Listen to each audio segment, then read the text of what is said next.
नमस्कार मित्रांनो, मी कपिल खामकर आणि स्वागत आहे आपल्या चला शिकूया शेअर बाजार या चॅनलवर, जिथे आपण शेअर बाजार, गुंतवणूक आणि आर्थिक नियोजन याबद्दल सविस्तरपणे शिकतो.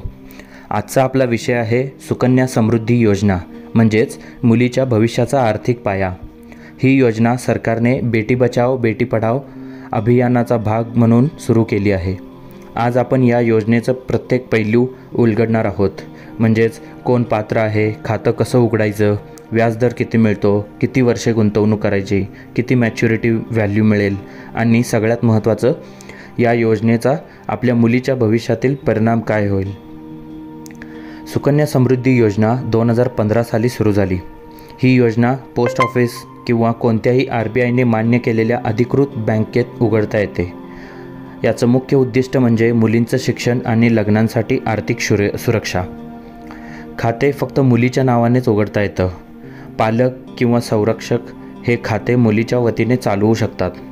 याची पात्रता म्हणजे मुलगी भारतीय नागरिक असावी, मुलीचं वय खाते उघडताना 10 वर्षापेक्षा कमी असलं पाहिजे आणि एका मुलीसाठी एकच खाते उघडता येते आणि एका कुटुंबात जास्तीत जास्त 2 मुलींसाठी 2 खाती उघडता येतात. खाते उघडताना किमान 250 रुपयांची रक्कम आवश्यक आहे. दरवर्षी 250 रुपये आणि कमाल 1,50,000 रुपये इतकी रक्कम भरता येते.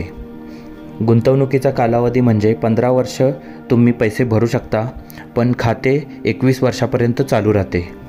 उदाहरणार्थ, जर तुम्ही दरवर्षी 1,50,000 रुपये गुंतवले आणि व्याजदर सरासरी 8% धरला, तर 21 वर्षानंतर रक्कम सुमारे 65 लाख रुपयेपर्यंत वाढते. सरकार प्रत्येक तिमाहीला व्याजदर जाहीर करते. सध्या म्हणजेच 2025मध्ये व्याजदर सुमारे 8.2% प्रतिवर्ष आहे. हा व्याजदर कंपाऊंड इंटरेस्ट म्हणजे चक्रवाढ व्याज स्वरूपात दरवर्षी खात्यात जमा होतो. सुकन्या योजनेचा व्याजदर नेहमीच PPFपेक्षा थोडा जास्त असतो, कारण ही योजना गर्ल चाइल्डसाठी प्रोत्साहन म्हणून आहे. ही योजना ओल्ड रिजिममध्ये इन्कम टॅक्स ॲक्ट 80च्या सेक्शनखाली येते. याचा अर्थ तुमची गुंतवणूक 1.5 लाखापर्यंत टॅक्स डिडक्शनसाठी पात्र आहे. व्याज आणि मॅच्युरिटी रक्कम दोन्ही टॅक्स फ्री आहेत.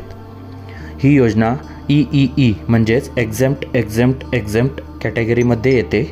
म्हणजेच गुंतवणूक, व्याज आणि मॅच्युरिटी अमाऊंट हे सर्वच करमुक्त आहे. पण न्यू रेजिममध्ये 80C सेक्शन हटवल्यामुळे तुमची गुंतवणूक टॅक्स डिडक्शनसाठी पात्र होणार नाही, पण सध्याच्या नियमानुसार जे काही व्याज आणि मॅच्युरिटी रक्कम मिळेल ते मात्र टॅक्स फ्री असेल. पार्शियल विड्रॉवल यामध्ये मुलगी 18 वर्षांची झाल्यावर शिक्षणासाठी 50% रक्कम काढता येते. उदाहरणार्थ कॉलेज फी किंवा हायर स्टडीज इत्यादींसाठी. आणि मॅच्युरिटीमध्ये खाते 21 वर्षांनी पूर्ण होते किंवा मुलीचं लग्न झाल्यास, म्हणजेच किमान वय 18 वर्ष असल्यास हे खाते बंद करता येते. जर मुलीचं लग्न 18 वर्षांपूर्वी होत असेल तर हे खातं बंद करता येणार नाही. खाते उघडण्यासाठी लागणारी कागदपत्र म्हणजे मुलीचं जन्म प्रमाणपत्र, पालकांचे ओळखपत्र म्हणजेच आधार कार्ड किंवा पॅन कार्ड इत्यादी, पत्ता पुरावा आणि पासपोर्ट साईज फोटो. कुठे उघडायचे असा प्रश्न असेल तर जवळचं पोस्ट ऑफिस किंवा RBIने मान्यता दिलेले अधिकृत बँक जसे की SBI, HDFC, ICICI, axis, PNB, bank of India इत्यादी. प्रक्रिया सोपी आहे. ती म्हणजे सुकन्या समृद्धी योजनेचा फॉर्म भरायचा, KYC पूर्ण करायची, पैसे जमा करायचे आणि पासबुक घ्यायचं. वास्तविक उदाहरण आणि गणितं पाहूयात.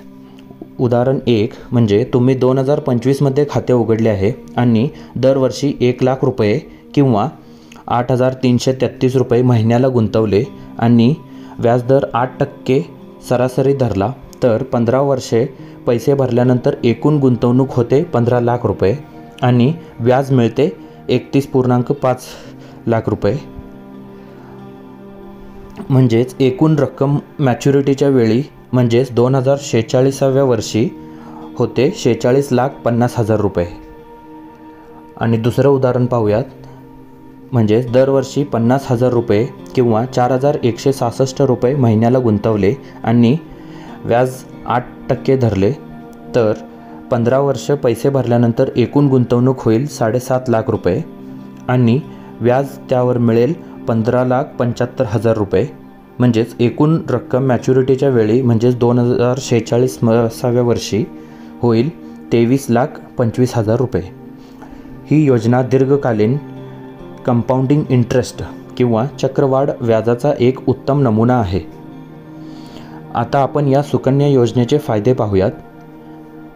सरकारची हमी असलेली योजना आहे, त्यामुळे रिस्क काहीच नाही.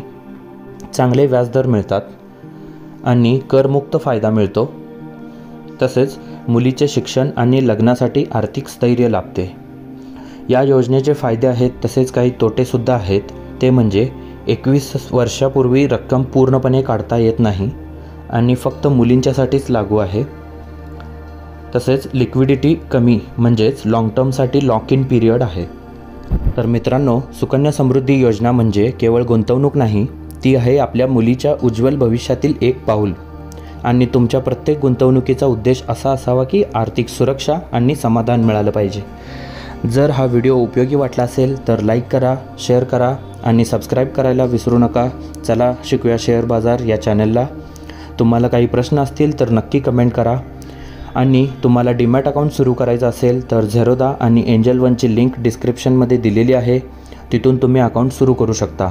हा व्हिडिओ अभ्यासाच्या उद्देशाने आहे आणि कोणतीही खरेदी किंवा विक्रीची शिफारस केलेली नाही. पुन्हा भेटू पुढच्या व्हिडिओमध्ये आणखी एका आर्थिक विषयासोबत. तोपर्यंत हॅपी इन्व्हेस्टिंग. धन्यवाद.